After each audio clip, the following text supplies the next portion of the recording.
Okay, so hello everybody. Today, in today's video, I want to demonstrate this signal generator from Marconi Instruments.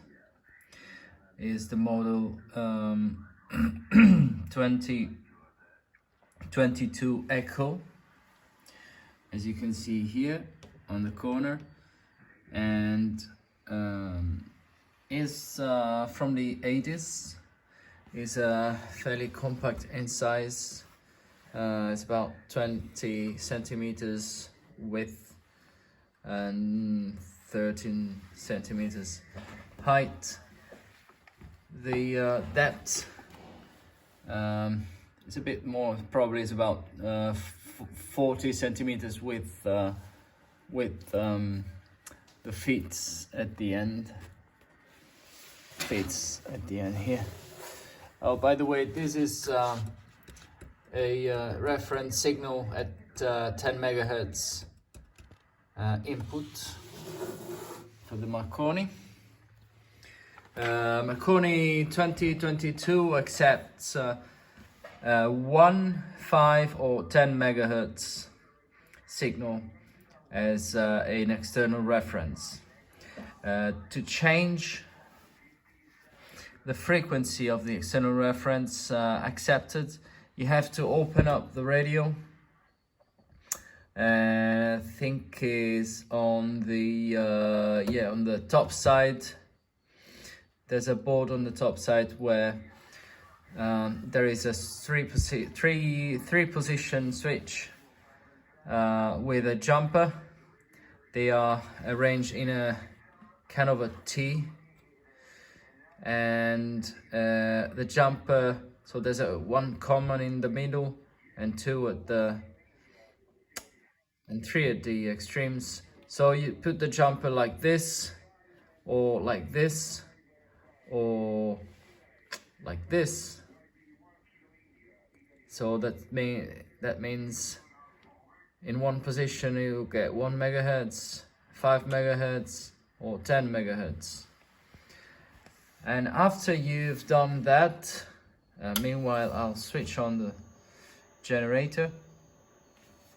As you can see, 6th gen software version 001, and it switches on this default frequency 14.2 at -73. You can preset where you want it when it switches on. I'll show you that later. So I was telling you about the external reference. After you have put the jumper where you want it, I'm using a 10 megahertz reference signal from this Rigo function gen, because this one has an 060 inside, if I'm not wrong. So it's quite stable, and it's also new, so it's quite calibrated as well. This one you can calibrate its internal reference. There's a little hole on side of the BNC connector here. You just put in a very small screwdriver and you can calibrate internal reference. Now there is a bit of thermal fluctuation, especially when it's cold and switch it on. The warm-up time I think is half an hour or even more.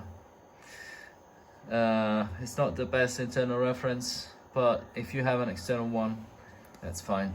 So if you want to switch the external reference in on and off, so now we are working with the internal reference. If I want to use the external reference, I just make sure that carrier frequency is lit here, and you will switch internal, external. So as you can see now, you've got external standard and is accepted, is working. If I now switch off the source of the external 10 meg, you'll see an error. There you go, error 11, which means no signal, basically, or signal too low, something like that. You can just go back to internal reference, or just switch on the source again, and when the external 10 meg be ready, it'll come back to life. So here we go. Now you want to know, I talked about the jumper inside. You have to open up the instrument. So if you want to know where is the jumper, is on the 1 megahertz, the 5 megahertz, or the 10 megahertz? How do you know? Well, you go and press second function 1,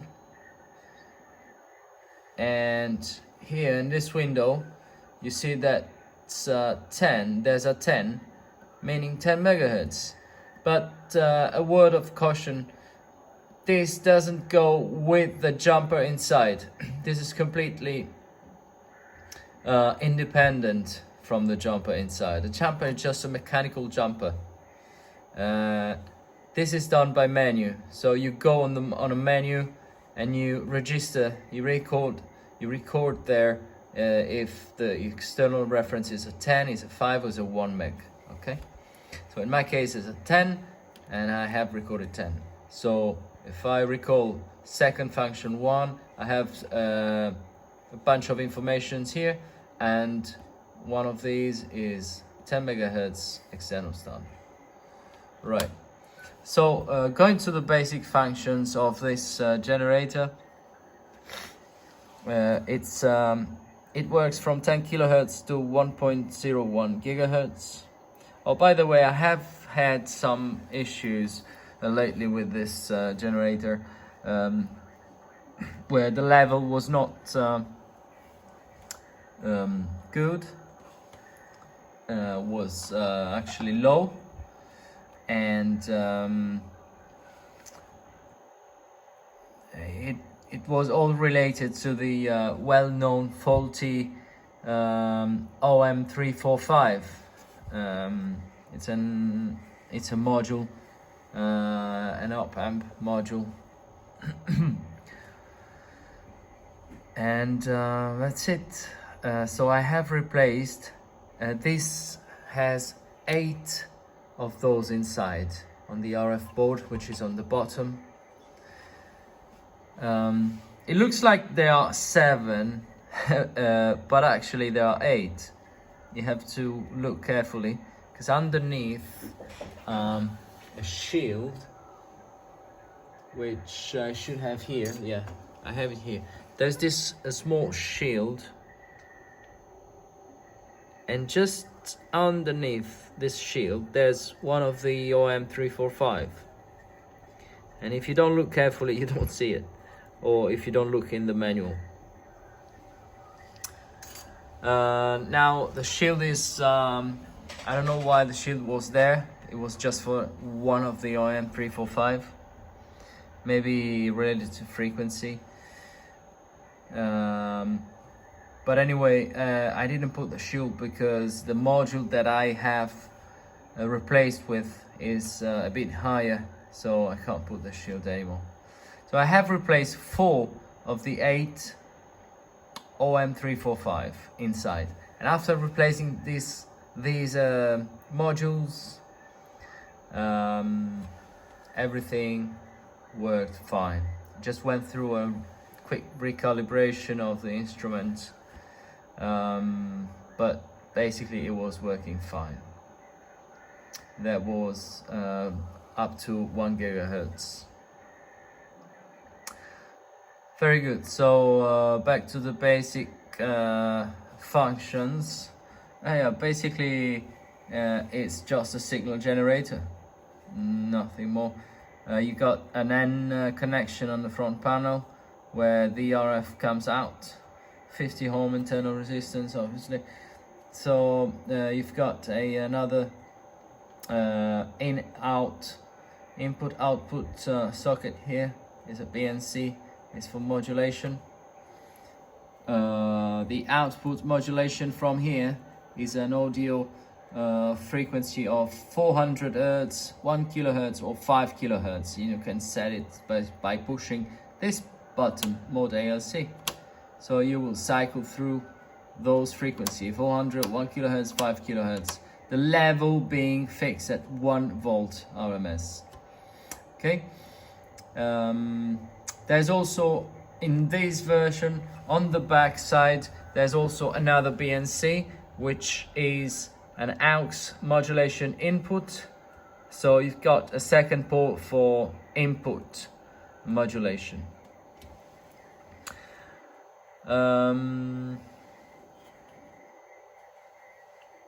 As you can see, the display is clear. I've gone through some cleaning of the contacts because some of the digits were fading out. So after this small work, it came back to nicely to life with good contrast. By the way, you can adjust the contrast. There's a small variable resistor on this side, and with a screwdriver you can adjust the contrast. So in the manual they say so just so that the off digits are just barely off, basically. Looking from an acute angle like this, something like that. You got 3 windows basically here. You got the carrier frequency window, the modulation window, and the RF level window.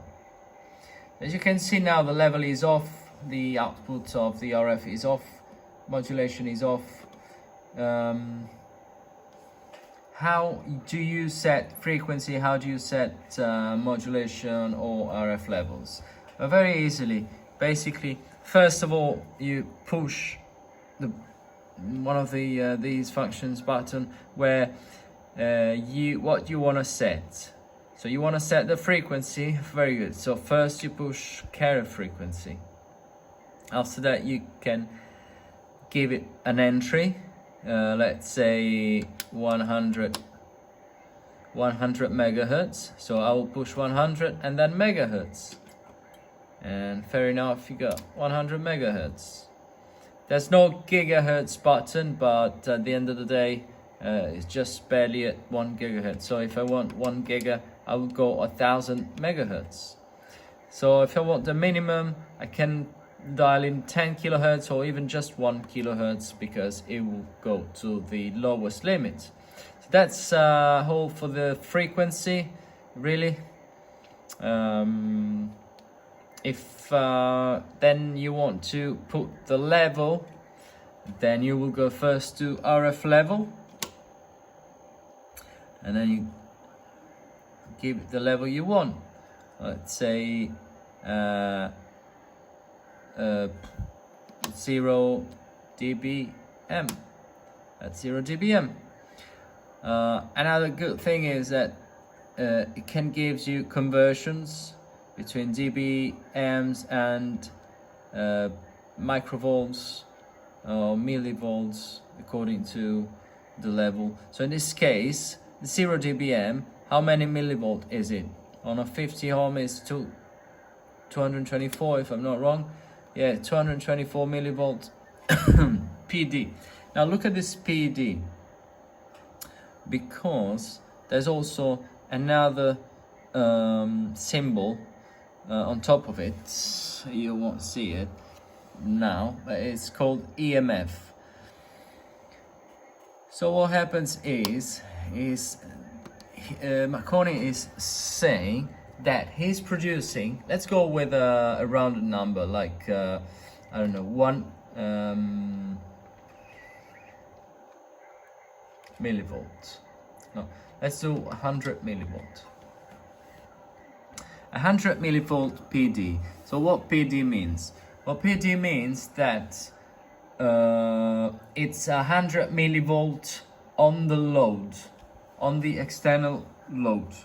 So when you terminate this, or when you go with this RF output port to somewhere, let's say that you go at the end of this cable, there's a 50 ohm termination here, okay? So I'm effectively terminated on a 50 ohm load. So if I measure across this load, if I can get the focus, if I measure across this load, I'm measuring 100 millivolt. Okay, and because this is a 50 ohm load, and this has a 50 ohm internal resistance in the circuit, it means effectively that's a resistor divider with 50 ohm, 50 ohm. So that means that MARCONI is producing actually double of that, 200 millivolts, which are then divided equally between the internal 50 ohm and the external load of 50 ohm. So 100 millivolt on the internal one and 100 millivolt on the external one. And this is what it's saying. Now it's just referring to the external load. But we can change the unit going on, first of all, activating the first level of the menus. So we push second and 0. Okay, I'll do it again. You push second and 0.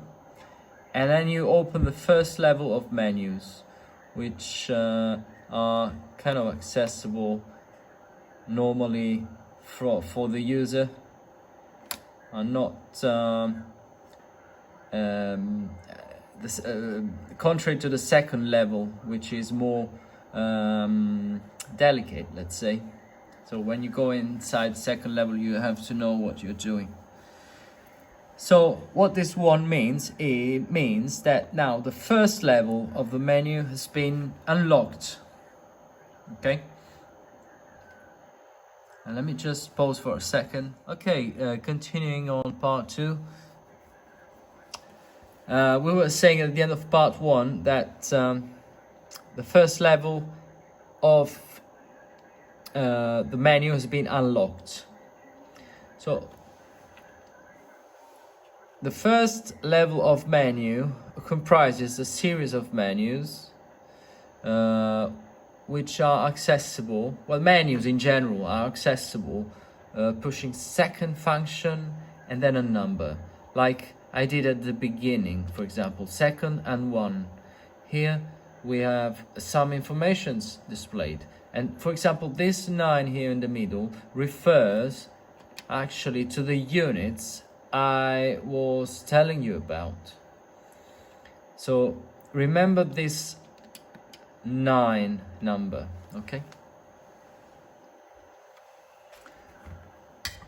Now that I have unlocked the first level, I will go to this menu here, menu 14. And by the way, in this window, it gives you the indication of which menu you are on, okay?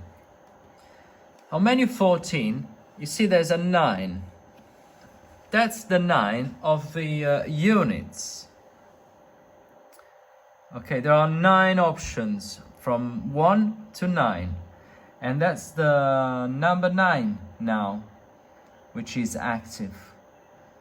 I can activate a different one, for example, and it will be populated here, for example, 6. And after I've done that, I have to save it through button store, and it will go stored. So now, just pushing back carrier, we go back outside the menus, and if I go to second function 1, you see now there's a 6 here. Okay, so what does it mean?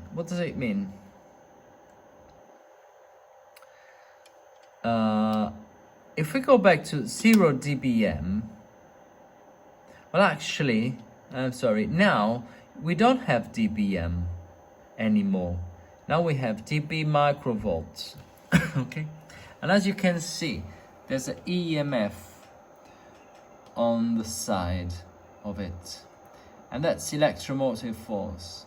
So that's the level that MARCONI will generate inside in order to have what? 5.5 microvolts across the load, the external load. Okay, so once again, MARCONI will generate 0 dB microvolt, which on an external load of 50 ohm, it'll be 0.5 microvolt. Okay, 0 dBm EMF. So if we go here and change again, like say 8. Oh, by the way, you are thinking, how do I know what's 6, what's 9, what's everything? Well, there's that's all in the manual, of course, which I'm bringing up for you. Just bear with me a second. So this is the menu. Sorry, this is the manual, and at page 316 we've got second function 14 RF level unit setting. So as I told you, here's the legend. So 9, you got for the logarithmic part you got dBms, and for the linear units you got potential difference. And in fact, indeed, is what we have verified. So then we put 6, and it's dB microvolt EMF, and then on the linear unit is on PD. And then now I put on 8. So 8 is the same, except that the dB microvolt are expressed in related to the external load. Okay, so we've got 8 now stored already. So for example, 6, sorry, 0 dB microvolt on the load. Okay, we're talking on the load now. 0 dB microvolt across the load. It's gonna be 1 microvolt across the load. Okay.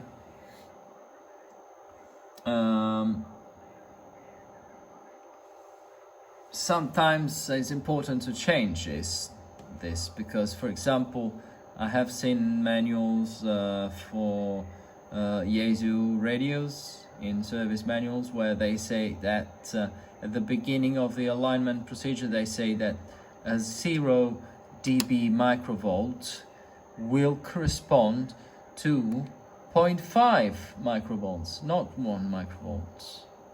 So in that case, you want to go on the 6,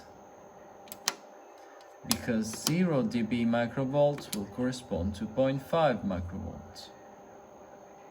Right, so when they ask you for example, a let's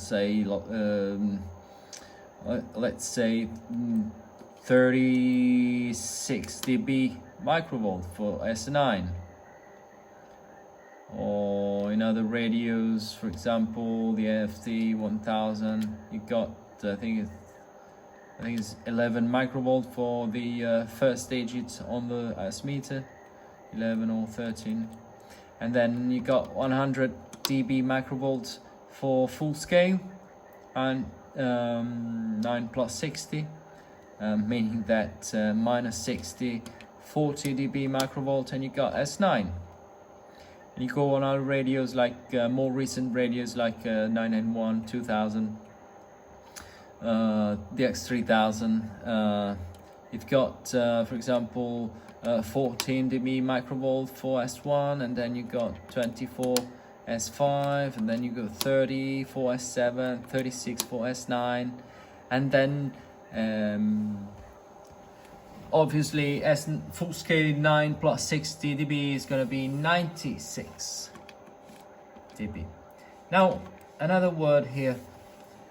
Let's say that you want to increment this 36 dB because you are calibrating the S meter and you want to increment.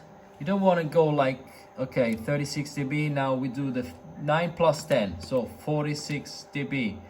Okay, calibrated. Now we do 9 plus 20, so 56 dB. Let's say you don't want to do this, you just want to use the increment. So normally the increment is 1 dB every step. 37, 38, 39, okay? But you can change the increment as you wish. And this is the increment button. Okay, so first of all, how do you change it? You push increment, okay? When you push increment, now you see the increments on the display. So what this display means? It means 100 megahertz increment, 1 kilohertz increment for the modulation, and 10 dB increment for the RF levels. If I want, so 10 dB is okay for me now. So if I change now the RF level, it goes to 46, 56, 66, just at the touch of a button. And by the way, if you click, if you push and hold, it'll go like this, no problem. It went to 123 because it reached the highest level there. Okay, so that's it. So if I want to change the increment of the RF level to 1 dB per step, now it's 1 dB. And when I change the steps, every push is 1 dB. Okay, I'll go back to 10 dB.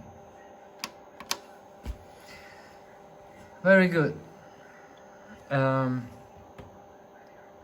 What else? There's on the manual there are all the menus, basically all the second functions, and this is the procedure to unlock. As I told you before, second function 0, and then you push these two buttons to unlock. Okay, so second function 1, it gives you a status, and here you got all the informations you need. So in my case, for example, if we push second function 1, we see all zeros except 6 and 1, 6 in the middle and 1.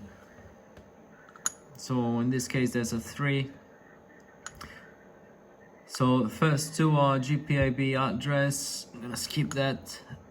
Second one is, second group, let's say, is the offset 0 or 1, because you can put an offset on the signature. Let's say that you want, let's say that you got a long line of coax that goes somewhere else, and you got some and maybe you're working high frequencies, so you got some losses, but at the end where you go into your load, you want to have a certain level. Okay, so let's say that in this line you lose 1 dB, for example. So you can set an offset of plus 1 dB. So the MARCONI will give you, for example, 37 dB in this case, so that at the load you will have 36 dB. Okay, and you can activate the offset from the menus, of course. So in my case, I got a 0 because the offset is off right now. Okay, and then C, level units code, as I said before, from 0 to 9. We've got 6 right now. I'll go back to actually 9 and store. Okay, here we go. After that we got D and E. So stores, offset, locking. No, not gonna go through this now. Display, blanking.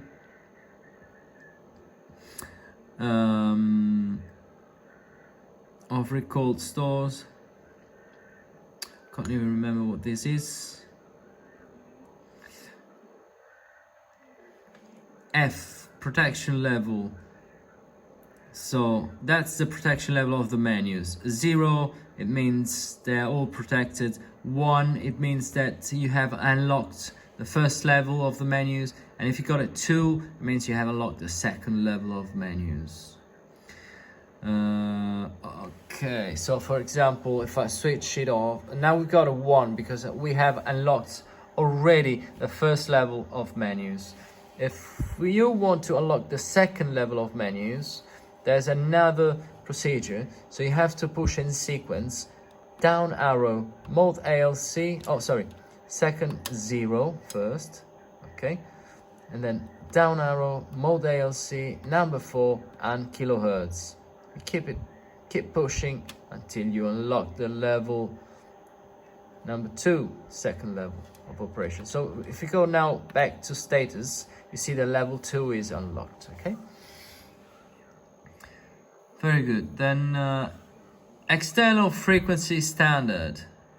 This is what I was talking about at the beginning of the video. 15010, and that's G. GG is here. Okay, as I told you before. So we've got 10 as well.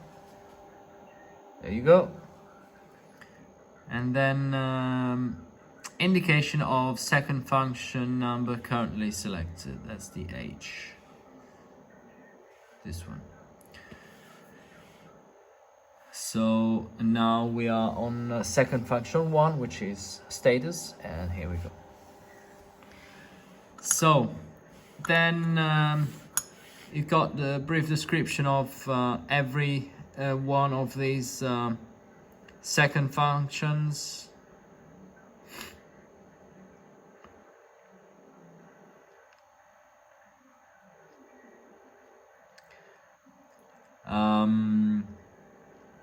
Oh, there's an interesting one here to test the display and the lights.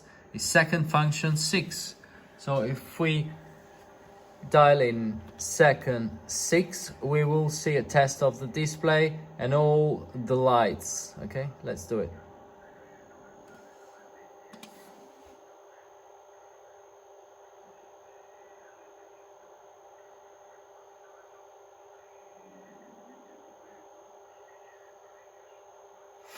Here we go.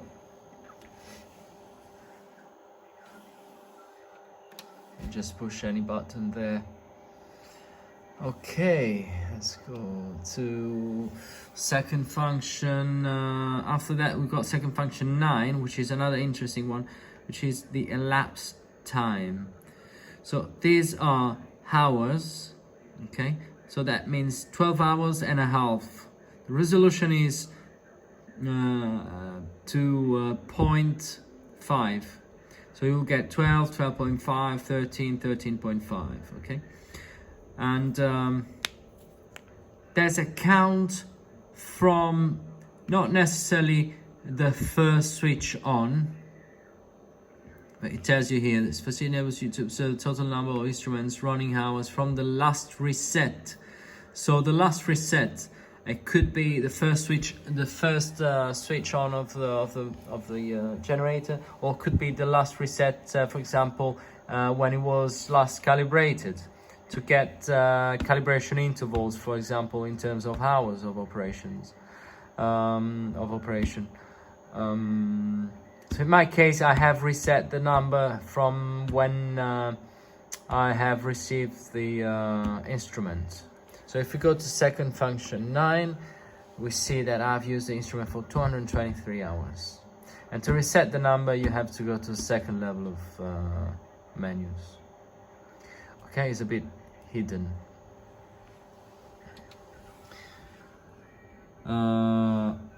Here we go. Second function 0 to record the external frequency standard choice. Okay, because as I said, it's not. It's independent from.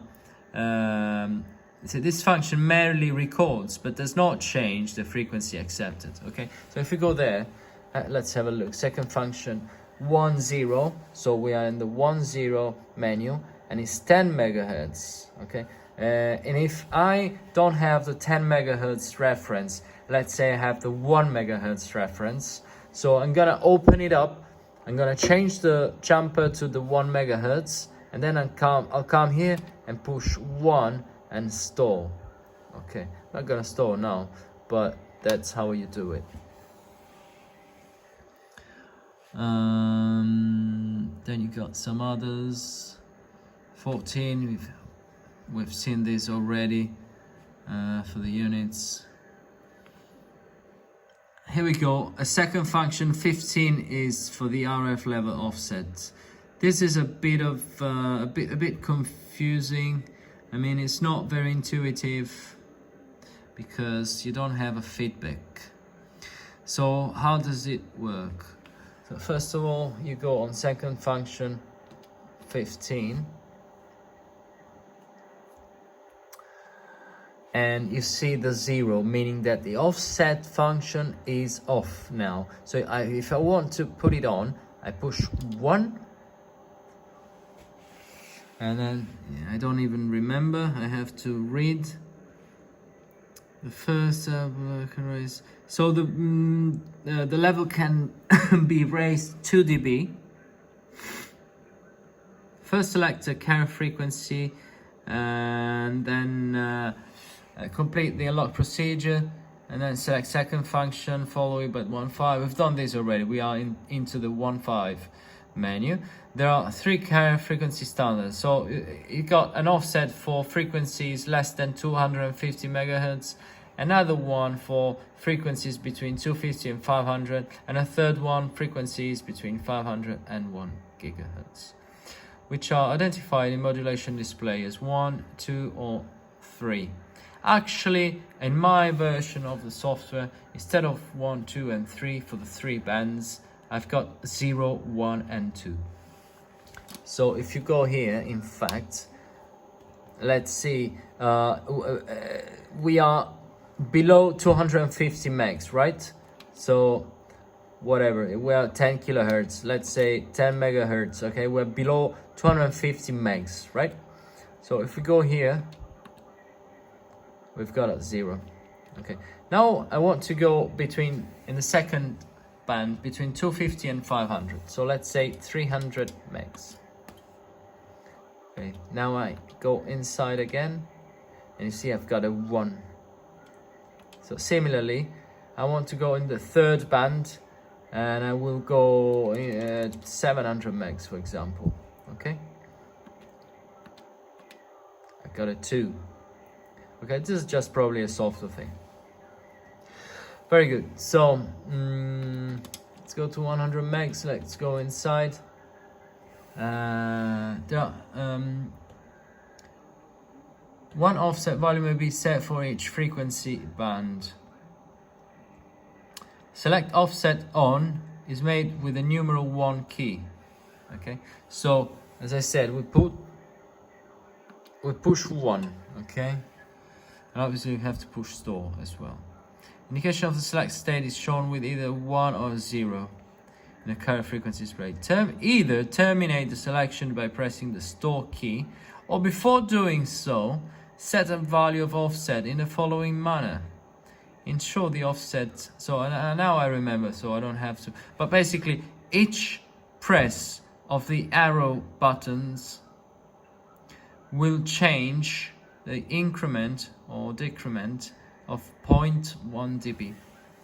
Okay, So I push 1, and now I push, let's say, 20 times the up arrow. But you don't have any feedback here, that's the story. So 1, 2, 3, 4, 5, 6, 7, 8, 9, 10, 11, 12, 13, 14, 15, 16, 17, 18, 19, 20. Okay, now I go on store, and now we have the offset stored for 2 dB, 20 times 0.1 dB, 2 dB up. If we go to status now, you see the 1 here. That was, if you recall, for the offset. So if I now go on 0 dB, for example, and we can check the 0 dB here, I happen to have an RF millivoltmeter, which will connect now. So if we go here now on the 0 dB scale,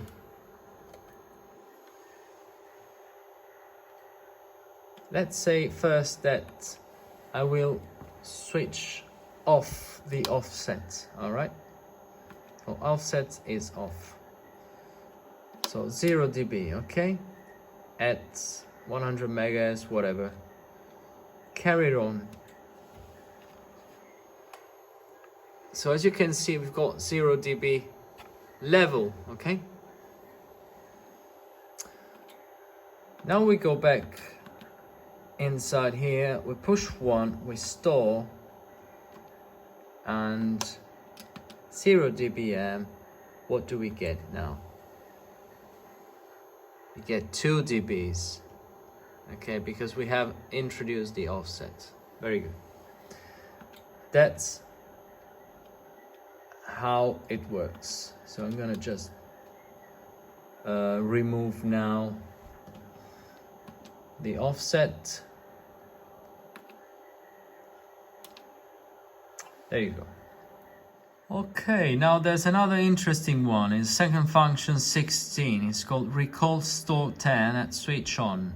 What does it mean? It means that if you activate this, and we will see second 16 is active because 1 means on and 0 means off. Okay, I'll just leave it on. What does it mean? It means that when you switch on first the SIG-gen, it'll recall immediately, automatically, memory position 10. So if you store whatever setting you want on power on the memory position number 10, then when you power on the instruments, you will have it. Because otherwise, and I'm gonna show you now, if I switch off this function, what happens is, let's say 5 megahertz, okay. What happens is that when you switch off, look, we are 5 megahertz, 0 dBm, okay? Now I switch off the instrument and switch it on again.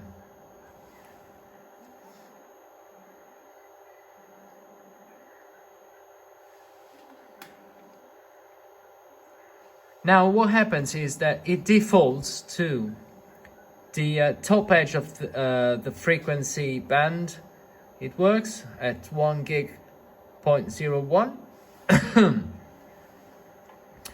and at level of minus 127 dBm.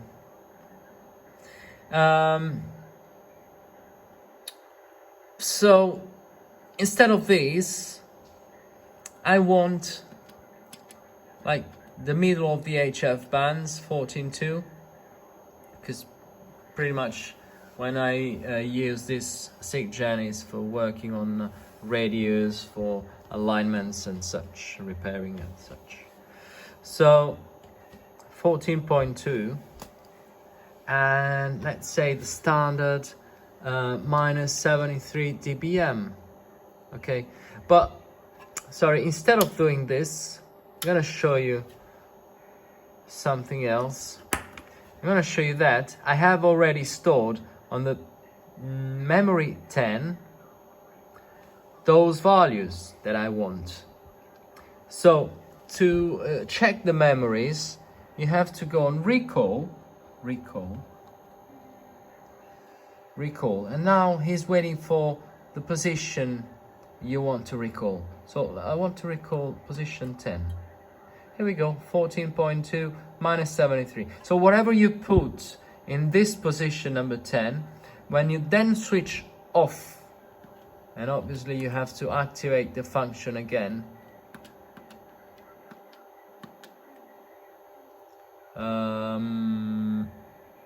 Okay, I have to unlock first the menu, first level of menus.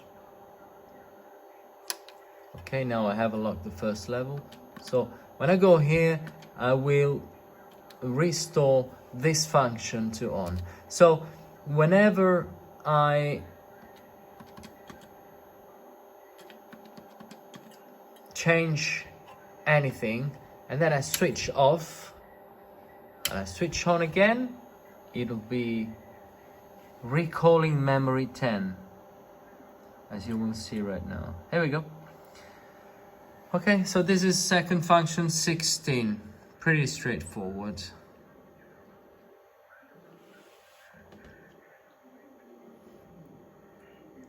And then here you can see second level of operations. So as I told you before, you have to unlock the second level by pushing in sequence down arrow, mode ALC, 4 and kilohertz. Okay, second level is unlocked now. Following facilities all have second degree protection. Further information on these and details of the special key code used to unlock to this level are contained in service manual. Okay, and then we got the second functions on the second level. So for example here, if we dial in second 199, we are going to reset the elapsed time, the one I told you before. Okay, so let's say I make another calibration and I want to reset. I go there and I will reset, and the counting hours will go back to 0. And as you can see, got all sort of different things.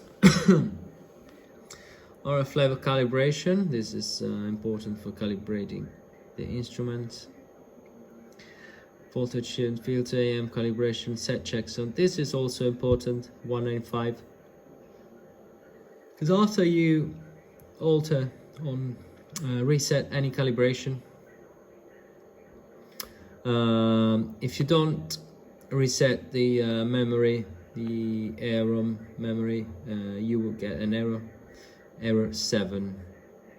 When you switch off the instruments after, let's say you do a calibration, you switch off the instrument, you switch it on, back on, and you get error 7. The instrument work like you push a function button then and it works, but every time you switch on you got error 7. So in order to avoid that, you want to go in second function 195. There will be a number, any number here. You want to press store, just press store, and that number will go to 000, and then you're done. Then you switch off and on again, you don't get the error 7 anymore. I have figured out this with the help of a friend, which also has a channel on YouTube, and also with the service manual. Actually, is written in the service manual. You just have to thoroughly read it. Okay, there are many other things, but this is that's a Gpib function. This one has it for remote controlling, but I'm not going to go into it. Well, we didn't talk about modulation, but basically also there are these other two buttons. Let's say for example, I'm gonna change now this level to a minus 50 dB. Okay, if I go to total and I push it, oh, no, sorry, that's not the way it works. So let's say that I'm gonna change the step to 1 dB, a minus 73 dB, back to where it was. Okay, let's also change this to 1 megahertz steps. Okay, if I use the steps now from 14.2, I go to 15.2, 16.2, 70, let's say let's say go I'm sorry, let's say I go to 15 meter band now, and I change the level to whatever, minus 61. Now if I go to total, what I see is the difference that I have introduced since the last setting. So the last setting was minus 73, and then I changed to minus 61, so the difference is 12. The last setting frequency was 14.2, and then I went to 21.2, so the difference is 7 megahertz. So it just gives you the difference. Okay, 14 from the setting. So if I go now RF level minus, let's say I go 0 dBm, okay, and then push this button. Obviously there's no difference because I just put 0 dBm, I just put a value. Now if I change the level, okay, I go to minus 5, now I see the difference, and it's minus 5 obviously. Okay, that's how it works. Return, it'll go back to where it was when you set it. So let's say I'm gonna set let's go back to 14.2 megahertz, and then I'm gonna change this, push return, go back to 14.2, 0 dBm, let's go to whatever, 10, push return, go back to 0. Okay, just go back to the setting, to what you set previously. Obviously this switch is on and off the carrier, and this switch is on and off the modulation that you got over the carrier. Modulation can be AM, FM, or phase modulation. Okay, obviously you can set the percentage for the modulation, let's say 50%, for example. Or for the FM, you can set the deviation, whatever, 2.5 kilohertz. Let's say, what's the maximum? Let's see the maximum, I can't remember. 99 kilohertz, yeah. 99.9, yeah. 100, I don't think so. Oh yeah, so let's just go back to 900 kilohertz. Okay, so the maximum is 125 kilohertz deviation. Okay. For the AM, the max is, if I can recall, it's 99.5. I'm gonna go 99.9 or 100, whatever, 99.9, and it'll give me the maximum. Yeah, it's 99.5 is the maximum. 0.1, 0.5, 0.2, 0.3. So 0.5 is the minimum. Okay. And then you got the phase modulation, and you got the radians, like 9.99 radians is the maximum. And that's all basically for now. So once you switch on the carrier, then you can switch on and off the modulation. You can modulate that carrier with, for example, a 50% AM modulation. And the tone is 1 kilohertz by default. Okay, so one last video on the series to complete some information that I've realized I've missed and want to introduce. Also, in the last part 4 video, I was talking about modulation, and I was telling that modulating the carrier can be either AM, FM or phase modulation, and once you activate the modulation, you can change the frequency of the modulating signal, 400 Hz or 1 kilohertz or 5 kilohertz. Furthermore, you can modulate the carrier as well. You can modulate the carrier, of course, but also the modulation oscillator will produce that signal coming out of this socket, and you select the frequency once again. As I said previously, the level is set at 1 volt, and you can choose the frequency, and that comes out of here. But as you can see, it's also an input. So if you want to input an external modulation signal, you will do it from here, and it will recognize itself when is an input, as well as the auxiliary second socket on the back for a second modulation signal. So one other thing that I want to mention that I missed. Well, first of all, I've missed one of the specification of this SIGGEN, and the specification that I want to mention is the levels of it. So the range that this instrument has goes from minus 127 dBm. That's the minimum you can get. You don't get any lower, and it goes up to 10 dBm. Okay, so 137 dBm range.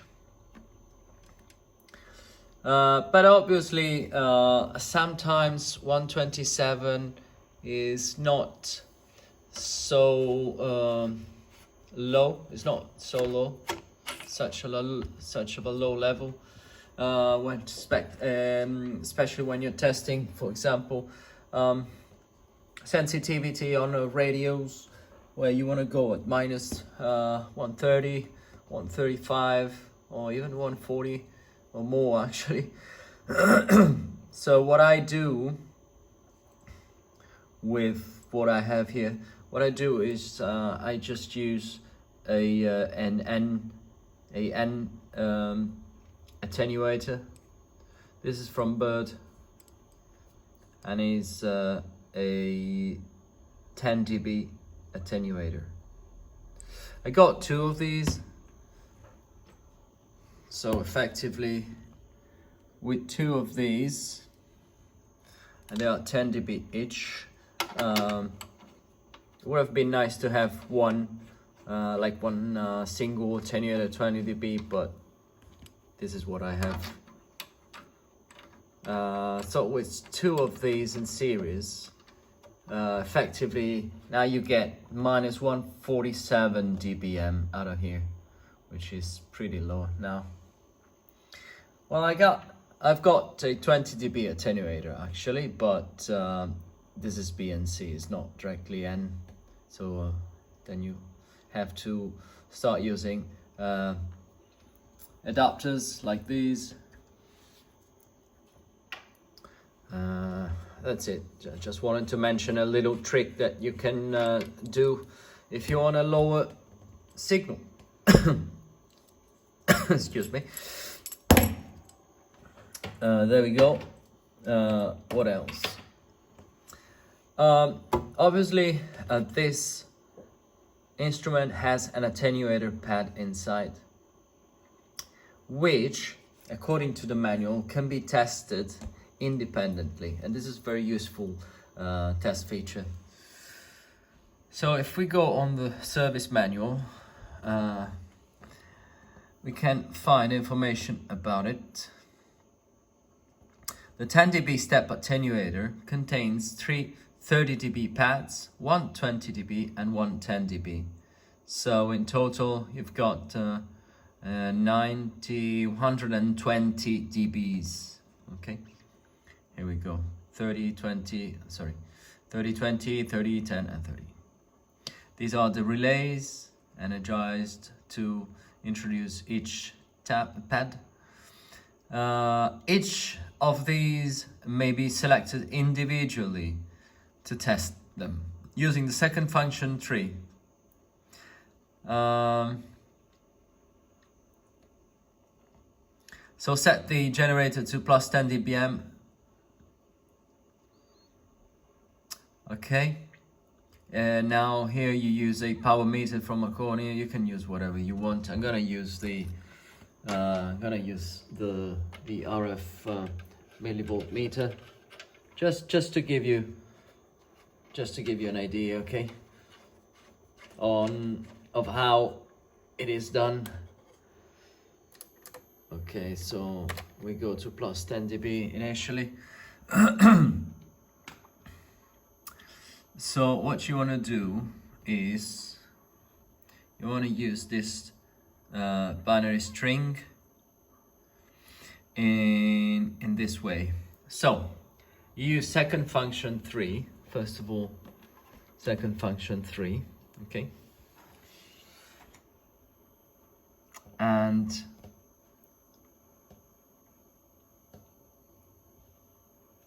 then 0.5.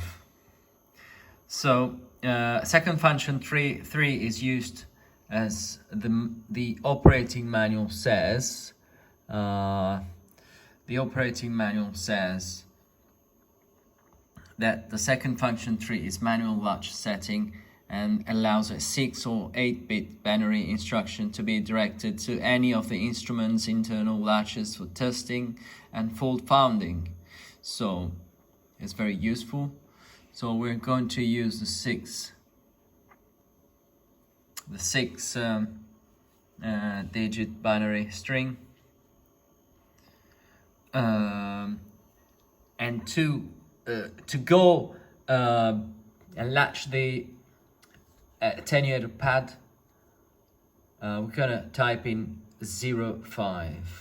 Okay, so he's waiting for where do you want to go? I want to go 0.5. Okay, now we've got the string, the 6-digit string. And basically, well, actually, first of all, this is still off. So I'm gonna switch on the signal, and we've got the 0 dBm signal, right? Okay, so we are on 10 dBm. We're on plus 10 on the 0, so we're reading 10 dBm signal.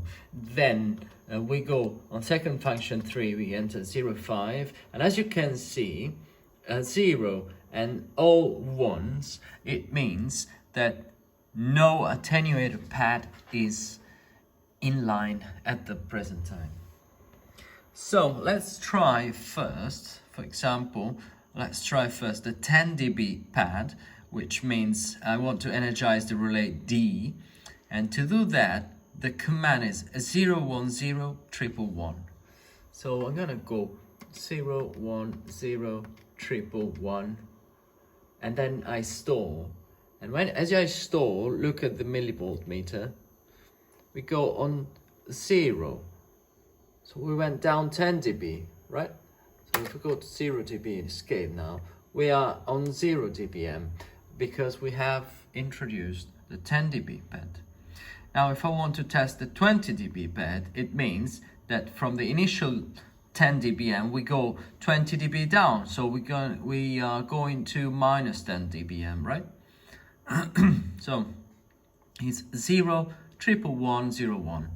So let's try 0111101. And once again, if I energize that, we go down another 10 dB. So now we go to minus 10 dB. Here we go. And just for the sake of trying, we try a 30 dB pad. One of these we can try. Let's try the first one, which is an easy string, 0, 1s and 0 at the end. So 0, 1 and 0 at the end. So now we should go down another 10. There we go, another 10 dB. So now we are on minus 20. And that's all. That's how you test the attenuator pad. And eventually, what you want to see is you want to check that the output falls to the appropriate level on the power meter. And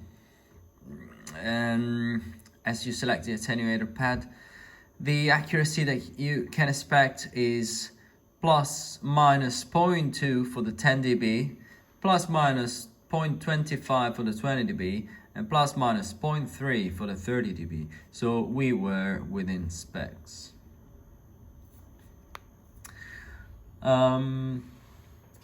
That's for the attenuator. Another thing I forgot to mention, and is interesting as well, is still about second functions on second level. So first of all, we unlock the second level as we did. Second function 0, and then we go with the sequence to unprotect the second level of operations. Okay. Here we have the second function 196, which is protection of store settings. If you want to protect the memories or offsets, I got 0 now, because I don't want to protect anything, or I don't need to. Display blanking of recall stores. If you have like confidential information about levels or frequencies and you don't want them to appear on display, you can use this menu to blank the display on certain memories.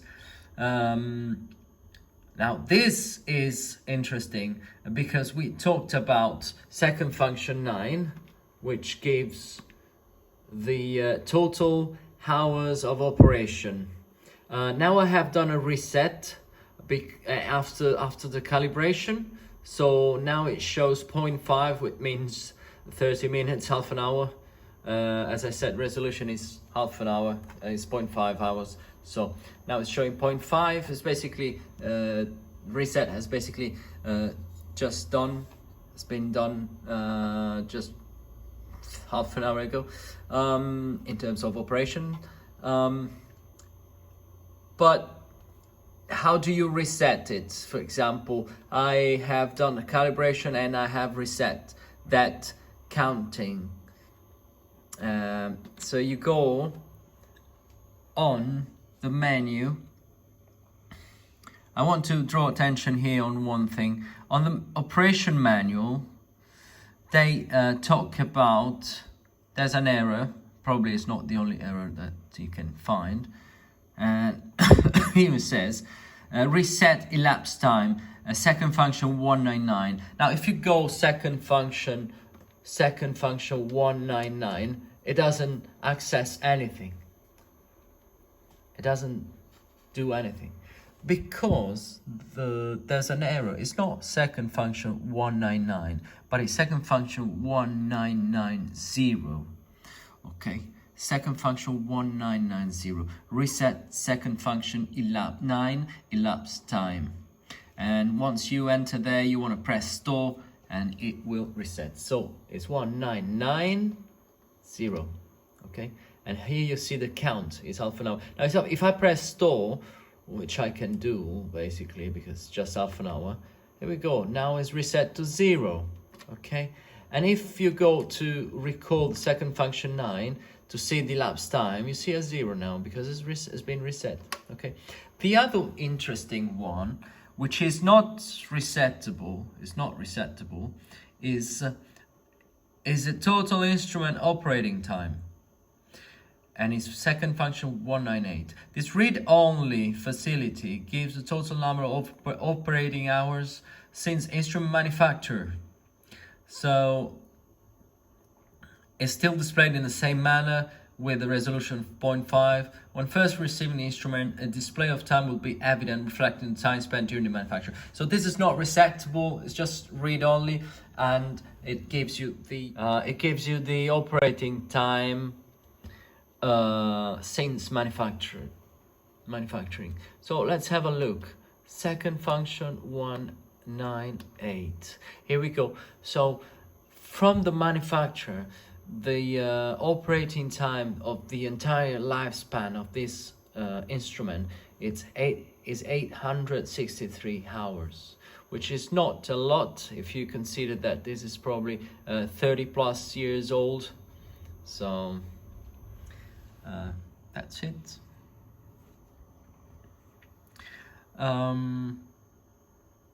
That's really I think all I wanted to cover in terms of overviewing this instrument. So once again, thank you for watching, and I wish you all the best. See you next time. Bye.